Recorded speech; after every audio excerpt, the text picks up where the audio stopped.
हे guys, मैं हूं Ayushi and welcome to law digest. जब हम लॉ एंट्रेंस एग्जाम्स की बात करते हैं तो एक एरिया ऐसा है जहां पर सभी स्टूडेंट्स को प्रॉब्लम आती है और वो है लीगल मैगजिम्स का एरिया। अब बुक्स में 500 प्लस मैगजिम्स दिए होते हैं एंड स्टूडेंट्स को लगता है कि इन सभी मैगजिम्स को याद कैसे करना है। As a solution to this we have already provided you with a course on legal maxims available on our website. तो आज की इस वीडियो में हम क्या करेंगे, I will discuss some 30 plus maxims with you and I will tell you कि इन मैगजिम्स को याद करने की ट्रिक क्या है, इनको एक कॉन्सेप्ट की तरह समझ के किस तरह से याद करना है। तो चलिए इस वीडियो को शुरू करते हैं, but before that if you haven't subscribe to this channel as yet then please do the same and bell icon दबाइए ताकि ऐसे इंपॉर्टेंट अपडेट्स आप मिस ना कर सकें। सो चलिए गाइस देखते हैं लीगल मैगजिम्स। सबसे पहले है एक्टस रियस। अब इस टर्म को जब हम देख रहे हैं we will divided into two parts. Actus का मतलब होता है act, reus is derive from the word rea which means guilty. तो अ गिल्टी एक्ट, इसीलिए इसका मतलब जो निकल के आएगा वो है अ गिल्टी डीड और a guilty act. This is what is meant by actus reus. इसी तरह से आगे हम पढ़ेंगे मेंस रिया के बारे में भी, जहां पर सेम वर्ड है reus is the word that is spoken about and उससे हम डिराइव करेंगे उसका मतलब। Then the second maxim is actionable per se. Per se का मतलब है बाय इटसेल्फ एंड एक्शनेबल आपको टर्म से ही समझ में आ रहा है कि the act is punishable. For example जैसा हमने टॉर्ट लॉ में अभी जब हमने रिवाइज किया था तो हमने पढ़ा था इंजूरिया साइन डैमनम जो मैक्सिम है वो एक एक्शनेबल पर से मैक्सिम है, जिसका मतलब होता है any injury without damage is actionable per से। मतलब कोई भी अगर आपको इंजरी हो रही है, for example you have a right to vote and you are been stopped from doing that, even though जिस कैंडिडेट के लिए आप वोट करने वाले थे वो जीत जाता है एंड में, even then the action of the defendant of stopping you from voting is actionable per se। उसके अगेंस्ट एक्शन लिया जा सकता है by itself because it led to a legal injury। तो ऐसे हम देख रहे हैं कि वर्ड्स के जो मीनिंग है, लैटिन जो टर्म्स हैं उनके मीनिंग थोड़ा they are closer to the English word of the same, so we have to identify that English word। चलिए आगे और समझते हैं कैसे। Acts non face it रियम निसी main seat रिया। तो जैसा अभी हमने देखा एक्टस रियस का मतलब हो गया गिल्टी एक्ट। देन नॉन फैसिट का मतलब क्या हुआ, नॉन अगर हम देख रहे हैं किसी मैगजिम में उसका मतलब होता है not. So you have to see कि कोई भी अगर मैगजिम में नॉन अपीयर हो रहा है तो वो उस मैगजिम को नेगेटिव में टर्न कर रहा है। Act does not make anyone guilty. Guilty we know rea reum reus, इसका मतलब गिल्टी है। निसी मीन्स विदाउट या unless. Mens sit rea, mens मतलब mind, rea again means guilty. So the maxim essentially means an act does not make one guilty unless there be a criminal intent। तो इसका मतलब ये है कि कोई भी एक्ट गिल्टी नहीं माना जाता है अनलेस उसमें क्रिमिनल इंटेंट हो। तो किसी भी एक्ट की को गिल्टी मानने के लिए क्रिमिनल इंटेंट चाहिए। अब हमने जब आईपीसी में रिवाइज किया था तो वी हैड रिवाइज्ड की क्राइम के एसेंशियल्स में we had revise that there needs to be an actus reus and there needs to be a guilty mind. तो अगर आपको कंसेप्चुअल क्लैरिटी है from the subject that we are seeing, then also you can derive the meaning of the maxim। अब देखते हैं Audi alteram partum. So Audi means, Audi is derived from the word audio which means to hear, to hear। Alterum means alternate, other, and partum means party। सो ये एक natural justice का principal है कि किसी भी पार्टी को सजा देने से पहले आप उस पार्टी को सुने जरूर। That means hear the other side, hear what the other side has to say, and this is what this maxim essentially means. Next देखते हैं अमाइकस क्यूरे। अमाइकस का मतलब होता है फ्रेंड एंड क्यूरे का मतलब होता है कोर्ट। तो इसका मतलब अमाइकस क्यूरी का मतलब होता है फ्रेंड ऑफ द कोर्ट और a member of the bar who is appointed to assist the court. अब ये जो मैक्सिम है ये तब अप्लाई होता है जब मान लीजिए कोई पार्टी है and it is not represented by anyone, कोई लॉयर नहीं है उस पार्टी को रिप्रेजेंट करने का, या फिर एक कॉन्स्टिट्यूशनल मैटर है, मतलब एक पब्लिक इंपॉर्टेंस का मैटर है जिसमें कोर्ट एडिशनल लॉयर अपॉइंट करती है अपनी तरफ से any member of the bar to assist the court in coming to the right decision, to coming to the right judgment. इसका मतलब होता है अमाइकस क्यूरे। अगर हम कॉमन सेंस से देखें अमाइकस, अगर हम देखें कि इससे क्लोजेस्ट इंग्लिश वर्ड क्या बनता है, तो that is amicable. Now amicable means friendly. So अगर आपको क्वेश्चन में दिखता है द वर्ड फ्रेंड और friendly, you can by inference draw कि उस मैक्सिम का मतलब क्या होगा। तो इसमें थोड़ा सा लॉजिक और थोड़ी सी इंग्लिश दोनों को साथ में लेके चलना है जब हम लीगल मैक्सिम्स को सॉल्व कर रहे हैं। चलिए बोना फीडे देखते हैं। बोना फीडे का मतलब होता है, बोना means good, FIDE means faith, which means in good faith. So normally बोना फीडे हम नॉर्मल लैंग्वेज में भी यूज करते हैं जहां पर हम ये बोलते हैं कि किसी ने कोई चीज इन गुड फेथ करी है, आउट ऑफ गुड फेथ करी है। सो जब बोना फीडे की बात होती है वहां पर कोई भी मैल इंटेंशन नहीं होता। चलिए नेक्स्ट देखते हैं। Next is caveat emptor. Caveat का मतलब होता है बिवेयर और एम्प्टर का मतलब होता है बायर या परचेजर। सो जब हम कैविएट एम्प्टर बोलते हैं it means let the purchaser beware. ऐसे ही एक और मैक्सिम है दैट इज कैविएट वेंडिटर। अब वेंडिटर का मतलब होता है seller, that means let the seller beware. तो जब हम कंज्यूमर प्रोटेक्शन एक्ट की बात करते हैं तो ये मैक्सिम अप्लाई होता है कि जब आप कुछ भी चीज परचेज करने जा रहे हैं तो the buyer has to beware, the buyer has to check whether that particular thing is in correspondence to what he wants to buy. उस पे अगर इंग्रेडिएंट्स लिखे हैं आप वो पढ़िए, प्राइस पढ़िए एंड उसी तरह अपना जो डिसीजन है वो काफी वेल थॉट हो। ये मैक्सिमम अप्लाई होता है कंज्यूमर प्रोटेक्शन के केसेस में, कंज्यूमर्स के केसेस में। नेक्स्ट देखते हैं कंसेंसस एड आइटम। ये कॉन्ट्रैक्चुअल लॉ में टर्म अपीयर होता है।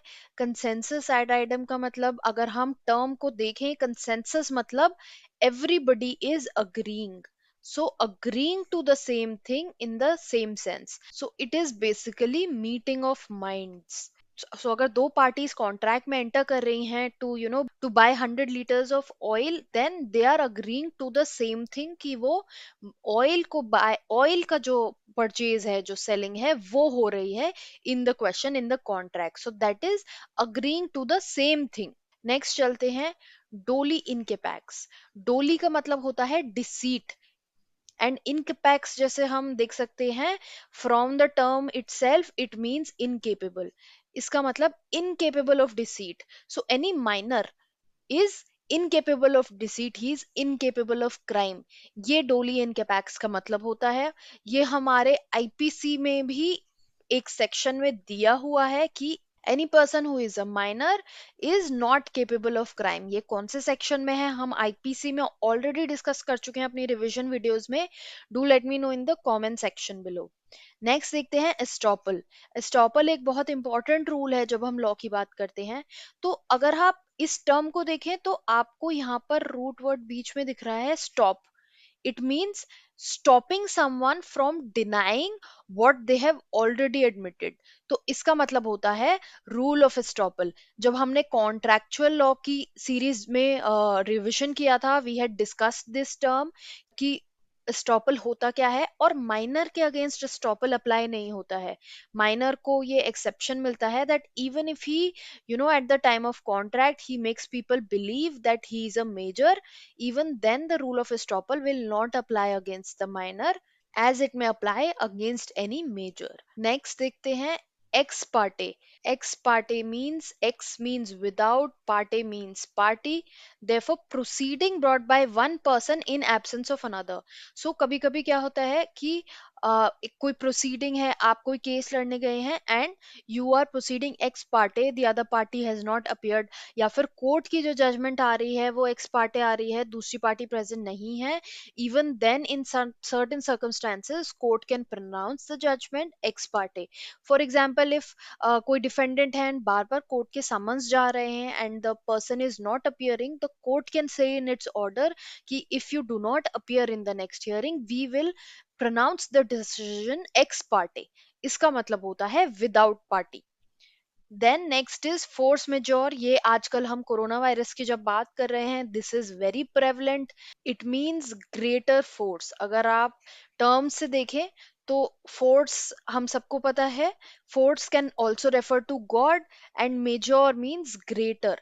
सो greater force means something that is beyond the control of a person, circumstances beyond one control, irresistible force or compulsion.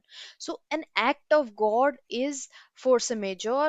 For example, coronavirus को अगर हम देखें, so it is something that is beyond the control of any human being, and force majeure clause है जो इन cases of contracts जो इस time पे perform होने वाले थे और नहीं हुए हैं, उसमें ये टर्म अप्लाई होगा।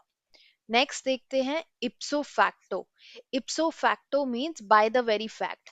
अब फैक्टो से आप सोच सकते हैं कि it refers to the English term fact. Ipso means by itself, by the very fact. Then the next maxim is ignorantia juris non एक्सक्यूजेट।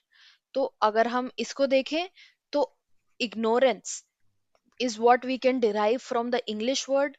Juris means law। Non हमने देखा अभी कि नॉन को हम नॉट कंसिडर कर सकते हैं, and excuse it means excusable. It means ignorance of law is not excusable. So it is very simple on the face of it। आप जब आप किसी भी मैगजिम को देख रहे हैं, उसकी टर्म्स को प्राइमा फेसाई देखिए कि इंग्लिश में क्या वो टर्म्स अपीयर हो सकती हैं, एंड उससे आप अपना कंक्लूजन निकालिए। ऐसे ही एक और मैगजिम है, ignorantia factum excusat, which means ignorance of fact is excusable। तो ये एक रूल ऑफ लॉ है कि ignorance of law is not excusable। For example, if you are in the flight and the government declares that you cannot carry gold beyond a certain point of time 2 days before you boarded the flight, and when you landed it is discovered कि आपके पास बहुत सारा gold था, so you can not plead कि मेरे को इस law के बारे में पता नहीं था। इग्नोरेंस ऑफ लॉ जो है वो एक्सक्यूजेबल नहीं है इन इंडियन कोर्ट्स। चलिए नेक्स्ट देखते हैं जस। जस की जब हम बात करते हैं, it means right. So a right that is recognised in law. So jus में काफी सारे मैक्सिम्स आते हैं, जैसे जस इन रेम, जस in personam. Jus in rem means right against the world, just in personam means right against a person। For example contractual cases में ऐसा होता है कि आपको दूसरे इंसान के अगेंस्ट कोई राइट मिलता है, तो जस्ट जहां पे भी अपियर हो रहा है आप समझ जाइए कि उसका मतलब है right. Then lex fori. Okay, जब लेक्स टर्म अपियर होता है it means law. And fori अगर हम देखें तो it has been derive from the term forum. Forum मतलब any place, so it means law of the place where the cases is being heard। तो lex fori मतलब law of the place. अगर India में कोई case here किया जा रहा है तो इंडिया का लॉ अप्लाई होगा। ऐसे ही एक और टर्म है लेक्स लोकाय। तो जहां पर भी पार्टीज लोकेटेड हैं, जहां केस चल रहा है, वहां का केस अप्लाई, वहां के लॉज अप्लाई होंगे। सो फर्क क्या है लेक्स लोकाय और लेक्स फोराय में? लेक्स लोकाय मीन्स वहां का लॉ जहां पर ट्रांजैक्शन परफॉर्म हुई है, एंड लेक्स फोराई मींस वहां का लॉ जहां पर एक्शन लाया गया है, जिसके कोर्ट में एक्शन लाया गया है वहां का लॉ अप्लाई होगा। चलिए नेक्स्ट देखते हैं मालाफाइड। जैसा कि हमने पढ़ा था बोनाफाइड, मालाफाइड उसका उल्टा है। मैल जहां पर भी अपियर हो रहा है इट मींस बैड। फीडे हमने ऑलरेडी पढ़ा था, it means faith, therefore this means in bad faith. Then mens rea के बारे में भी जैसे हमने पहले पढ़ा था, जब हम एक्टस रियस पढ़ रहे थे, rea means guilty and mens mean mind. So therefore any guilty state of mind is called as mens rea. Next देखते हैं। Now this maxim is nemo debet esse judex in propria causa. Now nemo means no one. जहां पर भी काफी कुछ maxims हैं जिसमें the word nemo appears, it means no one. Now debet हम नहीं समझ सकते, ऐसे भी हम नहीं जान सकते। देन जुडेक्स अगर हम देखें तो इंग्लिश में इसका मतलब हो सकता है जज। सो कॉजा कैन मीन्स कॉज। प्रोप्रिया अगर हम सोचें प्रोप्राइटरी से डिराइव्ड है, प्रोप्राइटरी मतलब ओन्स। इसका मतलब है no one can be the जज इन हिज ओन केस। तो जैसे मान लीजिए ए और बी के बीच में कोई फाइट होती है and A brings an action against B, B is an advocate, and एक कमिटी फॉर्म होती है to decide the allegations against B.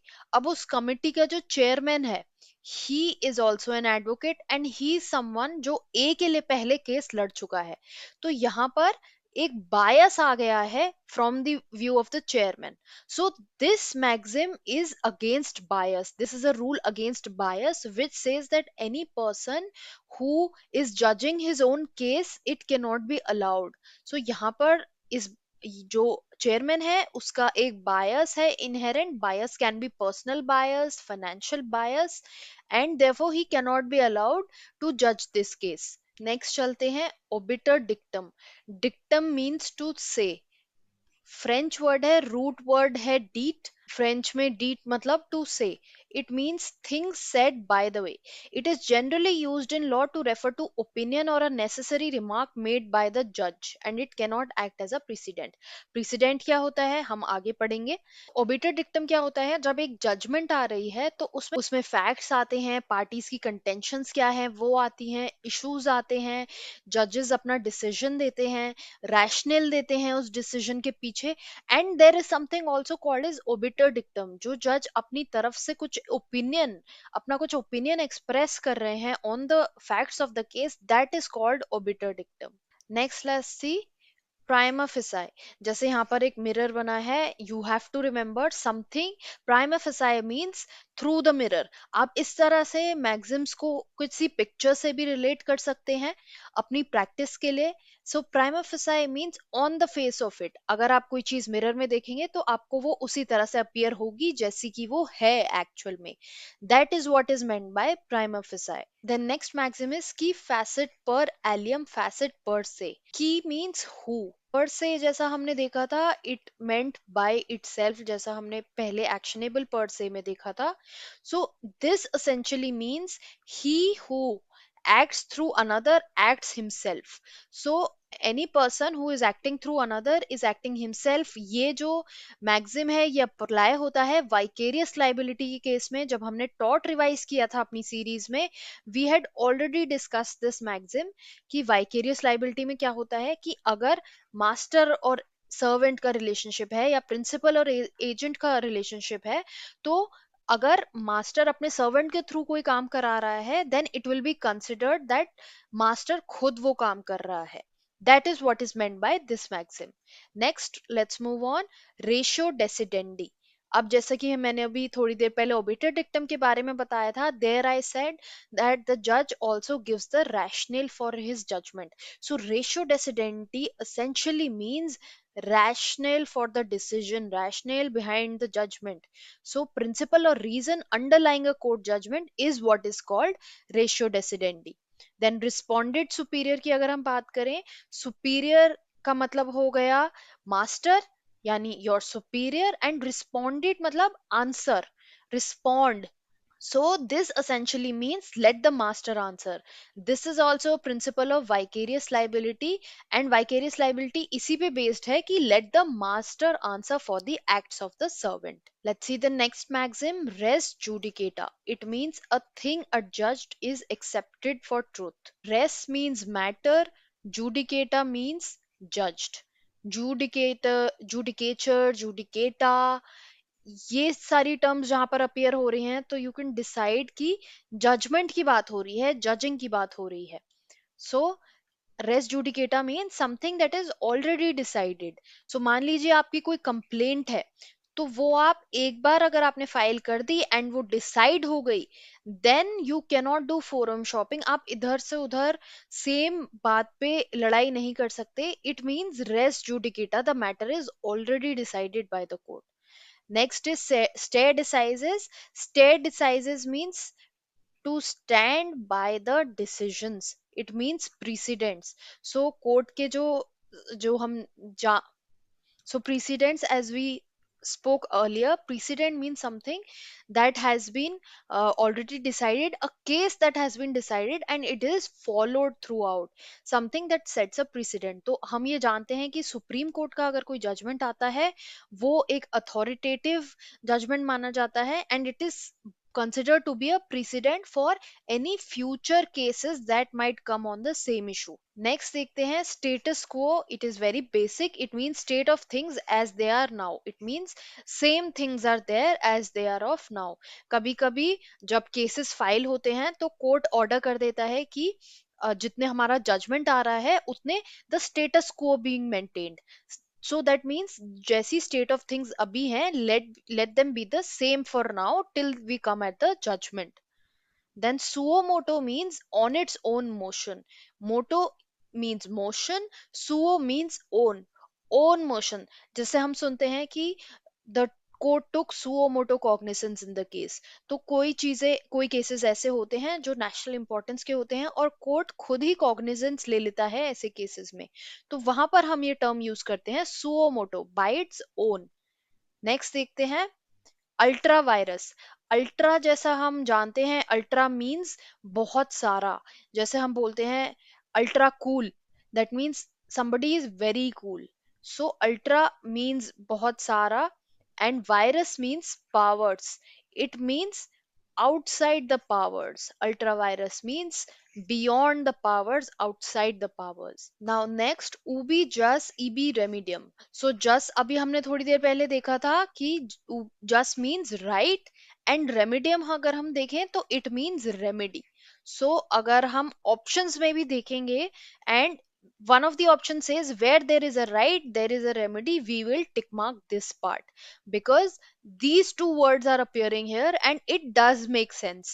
तो ऐसे जब आपको मैक्सिम्स अपीयर होते हैं, सीधा आप रूट वर्ड को आइडेंटिफाई करने की कोशिश कीजिए, देखिए ऑप्शंस में वो वर्ड आ रहा है कि नहीं एंड पूरा स्टेटमेंट जो है उससे सेंस बना के देखिए and that is how you will be able to solve these questions. Last देखते हैं वॉइड. अब हम जब कॉन्ट्रैक्चुअल लॉ की बात करते हैं ये सारे टर्म्स अपीयर होते हैं, वॉइड, वॉइडेबल. तो इनका मतलब क्या है? Void means of no effect, of no legal effect, something that is not enforceable. So void means something that is not of any legal effect. And next is voluntary non-fit injuria. Voluntary means voluntarily.